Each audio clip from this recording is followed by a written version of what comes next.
زحمت صافدلانه و صادقانه جنید رجبوف همیشه در لب خاطر اهل علم و معارف پابرجا بوده.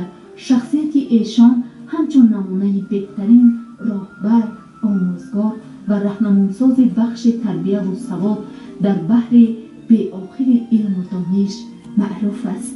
جنید رجبوف از سمت پنجمی ما را درس دادگی بیولوژی و شیمی هم درس دادگی است. یکی از استادای بهترین بود.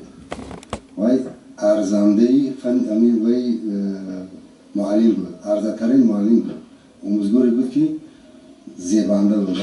وقتی که در درس می‌درآمد حرکت سیم فرو میشه. همه خاراکترش، تمام خاراکتر، گفتار و کردارش همش بخاطر زیبنده بود.